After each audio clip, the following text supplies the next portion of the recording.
നമസ്കാരം. Raf talk ഫുട്ബോളിലേക്ക് എവർക്കും സ്വാഗതം.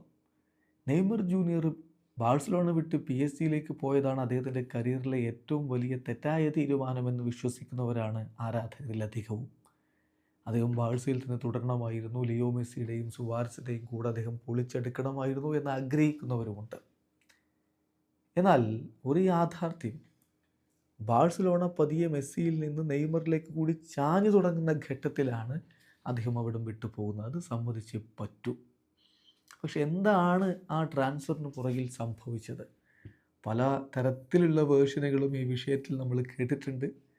ഇപ്പോൾ നെയ്മറുടെ പിതാവ് മറ്റൊരു വേർഷനുമായിട്ട് മുന്നോട്ട് വരികയാണ്. ബാഴ്സലോണക്ക് മെസ്സിയുടെ സ്ഥാനം നെയ്മർ ഏറ്റെടുക്കണമെന്നുണ്ടായിരുന്നു, എന്നാൽ നെയ്മർ അതിന് തയ്യാറായില്ല.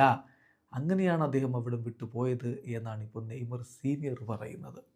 അദ്ദേഹത്തിൻ്റെ വാക്കുകൾ എല്ലാ മാധ്യമങ്ങളും റിപ്പോർട്ട് ചെയ്തിട്ടുണ്ട്. അർജന്റീൻ മാധ്യമം TYC സ്പോർട്സ് റിപ്പോർട്ട് ചെയ്യുന്നത് ഇങ്ങനെയാണ്: PSG പോകാനുള്ള തീരുമാനം അത് നെയ്മറുടെ മാത്രം തീരുമാനമായിരുന്നു. സ്പെയിനിൽ ബാഴ്സലോണയിലെ അവർക്ക് മെസ്സിയുടെ സ്ഥാനം നെയ്മർ ഏറ്റെടുക്കണമെന്നുണ്ടായിരുന്നു. പക്ഷേ അദ്ദേഹത്തിന് നെയ്മർക്ക് കാറ്റലോണിയെ വിടാനായിരുന്നു അപ്പോൾ താല്പര്യം. എനിക്കെന്നാൽ കാറ്റലോണിയയിൽ തന്നെ തുടരണം എന്നുള്ള താല്പര്യമായിരുന്നു, ക്ലബിൻ്റെ മെയിൻ സ്റ്റാർ ആവാൻ. പക്ഷേ നെയ്മർ തയ്യാറായിരുന്നില്ല. ഇതാണിപ്പോൾ അദ്ദേഹത്തിൻ്റെ പിതാവ് പറയുന്നത്. പിന്നെ അദ്ദേഹത്തെ സൈൻ ചെയ്യുന്ന ഘട്ടത്തിൽ, ബാഴ്സലോണ സൈൻ ചെയ്യുന്ന ഘട്ടത്തിൽ റയലിൽ നിന്നും ഓഫർ ഉണ്ടായിരുന്നു. അത് ബാഴ്സയുടെ ഓഫറിനേക്കാൾ വലുതുമായിരുന്നു.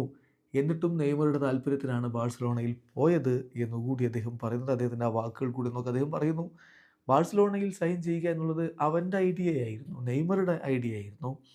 എനിക്ക് റയൽ മാഡ്രിഡിൽ നിന്നുള്ള ഓഫറും കയ്യിലുണ്ടായിരുന്നു. അത് ബാഴ്സയിൽ നിന്നുള്ള ഓഫറിൻ്റെ 3 ഇരട്ടി വലുതുമായിരുന്നു. പക്ഷേ അവൻ നോ എന്ന് പറഞ്ഞു. അവരോടൊപ്പം, അതായത് മെസ്സിക്കും സുവാരസിനൊപ്പം കളിക്കണമെന്നായിരുന്നു ആഗ്രഹം. അത് അവൻ്റെ സ്വപ്നമായിരുന്നു. അങ്ങനെയാണ് അങ്ങോട്ടേക്ക് പോയത് എന്നാണ് ഇപ്പോൾ വളരെ കൃത്യമായിട്ട് നെയ്മർ സീനിയർ പറയുന്നത്. ബാഴ്സ വിട്ട സമയത്തെക്കുറിച്ച് അദ്ദേഹം വീണ്ടും വിശദീകരിക്കുന്നുണ്ട്. ആ ഒരു സമയത്ത് ഞങ്ങൾക്ക് സ്പെയിനിൽ തീർച്ചയായിട്ടും ബുദ്ധിമുട്ടേറിയ ഘട്ടമായിരുന്നു.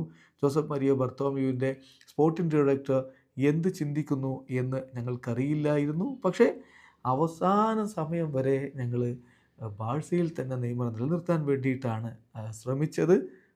അവൻ തീരുമാനം മാറ്റണമെന്ന് ആഗ്രഹിച്ചു, പക്ഷെ അവന് മെസ്സിയുടെ റോൾ ഏറ്റെടുക്കാൻ താല്പര്യമുണ്ടായിരുന്നില്ല എന്നാണ് ഇപ്പോൾ നെയ്മറുടെ പിതാവ് പറയുന്നത്. വീഡിയോ അവസാനിക്കുന്നു. ഫുട്ബോൾ ലോകത്തെ കൂടുതൽ വിശേഷങ്ങളുമായി റാഫ് ടോക്സ് എത്താം.